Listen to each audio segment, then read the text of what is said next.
Hello friends, welcome to my channel. मैं योगाचार्य Anupama. Friends, आज हम बात करेंगे पवन मुक्त आसन सीरीज पार्ट 1 पर।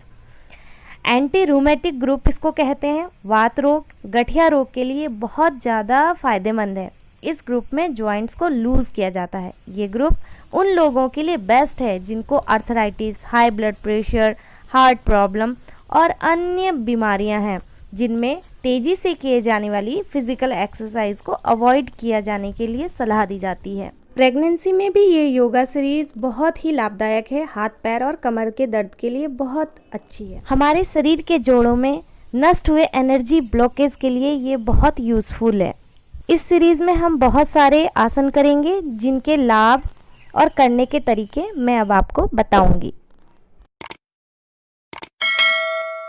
पैरों को सीधा फैला लेंगे, feet close together but not touching. दोनों हाथों को रखेंगे फ्लोर पर अपनी बटक्स के पीछे या साइड में।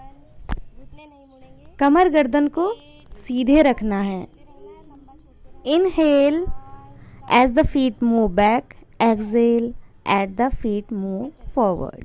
इसी आसन का ये दूसरा वेरिएशन है। दोनों को 10 टाइम रिपीट करें।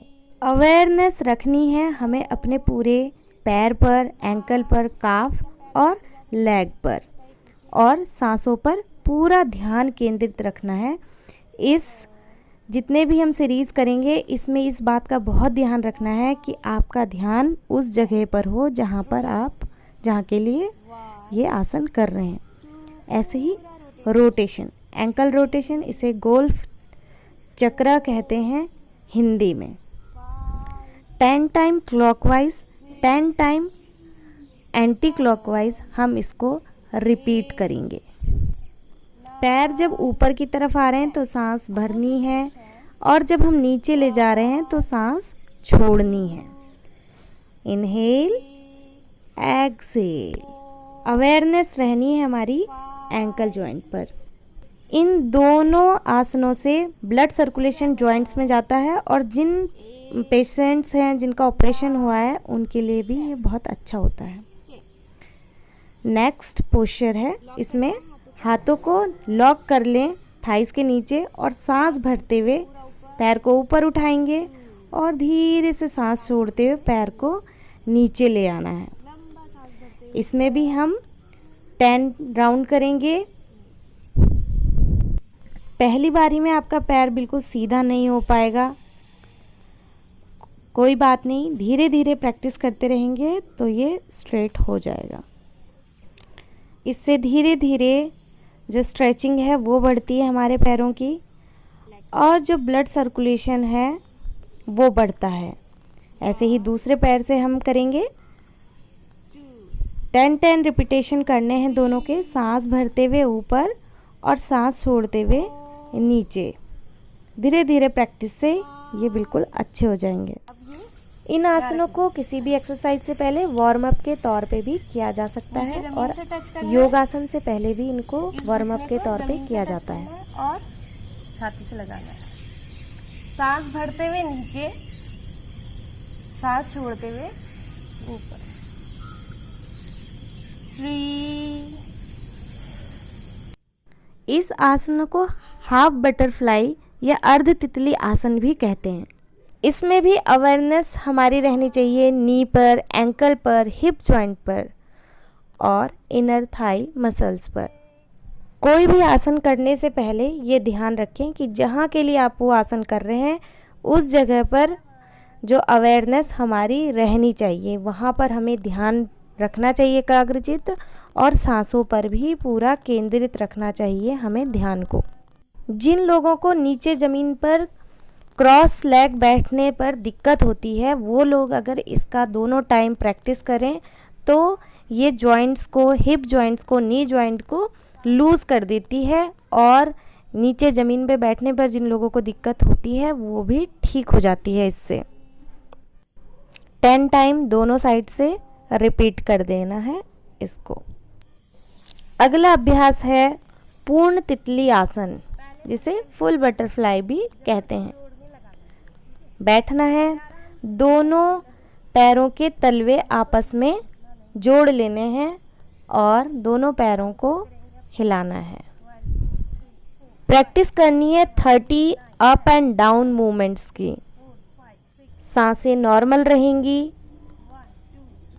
नॉर्मल सांस लेनी है, नॉर्मल छोड़नी है। अवेयरनेस रहेगी हमारे हिप जॉइंट में मूवमेंट पे और रिलैक्सेशन पर। जिन लोगों को क्रोनिक साइटिका की प्रॉब्लम है वो लोग इसको अवॉइड करें। इनर थाई मसल की टेंशन इससे रिलीज होती है। घंटों खड़े रहने से या वॉकिंग करने से जो थकान होती है वो निकल जाती है। पैरों को एक के ऊपर एक रखना है। कोशिश करनी है कि जो घुटने हैं वो घुटनों के ऊपर है। जिससे नहीं हो पा रहा है कोई बात नहीं, ठीक है, पर ट्राई करना है क्योंकि जो अभी हमने फैलाया तो ऑपोजिट आसन नहीं है।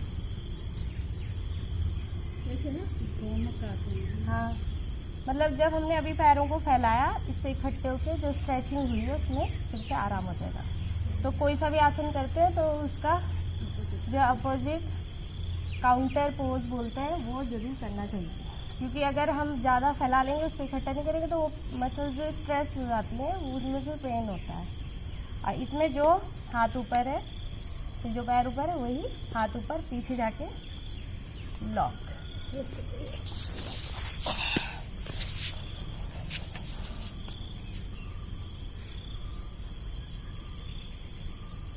चेंज। पैर के ऊपर पैर रखने की कोशिश, पैर ऊपर है। नेक्स्ट है मणिबंध नमन, इसको रिस्ट बेंडिंग भी कहते हैं। इसमें हाथों को पीछे की तरफ और नीचे की तरफ हमें बेंड करना होता है और पूरा जो है फोर्सफुली करना है। ऐसे करना है जैसे आप वॉल को जो है धक्का दे रहे हैं, प्रेस कर रहे हैं।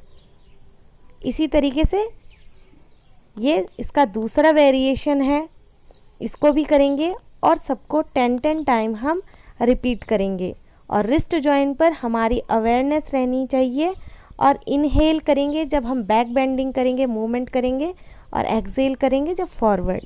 इसी की तरह ये है हमारी मुष्टिका बंध। इसमें हम जब मुट्ठी बांध रहे हैं एक बार अंगूठा अंदर और एक बार बाहर।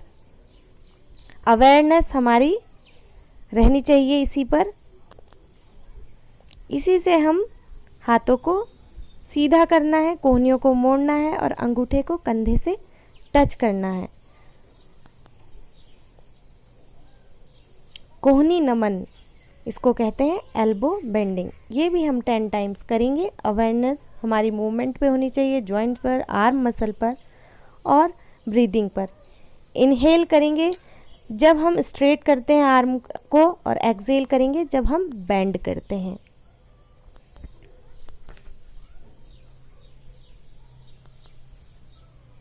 इसी से हम रोटेट कर रहे हैं पूरा, एक बार क्लॉकवाइज और एक बार हम एंटी क्लॉकवाइज करेंगे।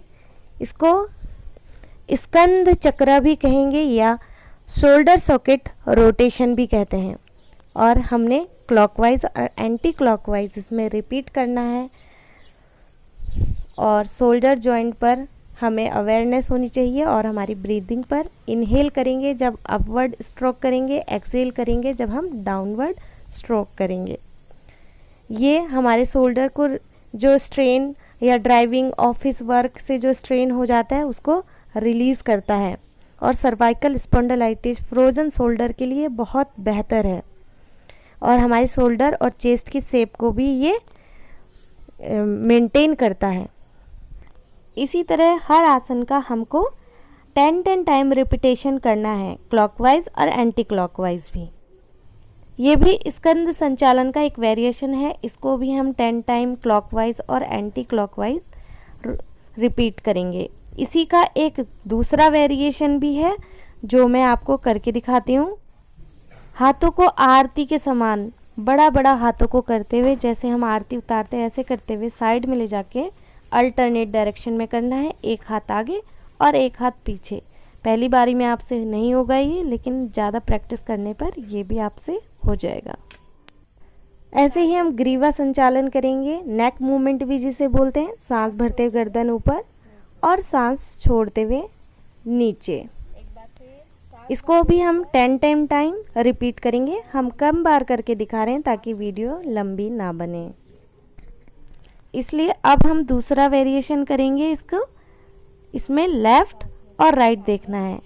सांस भरते हुए साइड में देखना है और सांस छोड़ते हुए सामने आ जाना है। ऐसे ही हम दोनों साइड से रिपीट कर लेंगे। इसी का दूसरा वेरिएशन है, गर्दन को कंधों से टच करना है। सांस भरते ऊपर, सांस छोड़ते हुए दूसरी साइड से और सांस भरते हुए सीधे सामने आ जाएंगे। ऐसे ही दोनों तरफ से 10 टाइम रिपीट करना है। नेक मूवमेंट का एक और वेरिएशन है जिसमें हम गर्दन को रोटेट करते हैं, सांस भरते हुए ऊपर की तरफ और सांस छोड़ते हुए नीचे की तरफ। लेकिन नेक मूवमेंट उन लोगों को नहीं करना चाहिए जिन लोगों को क्रोनिक सर्वाइकल स्पॉन्डिलाइटिस है, जिन लोगों का बीपी हाई है, जिनका बीपी लो है, उनको भी ये नहीं करना चाहिए। सर्वाइकल स्पॉन्डिलाइटिस वालों को नीचे नहीं झुकना चाहिए। ये आसन कंधों की और हेड की, नेक की जो टेंशन होती है उसको रिलीज़ करता है। मिलते हैं पवन मुक्त आसन पार्ट 2 सीरीज़ में। तब तक के लिए बाय बाय।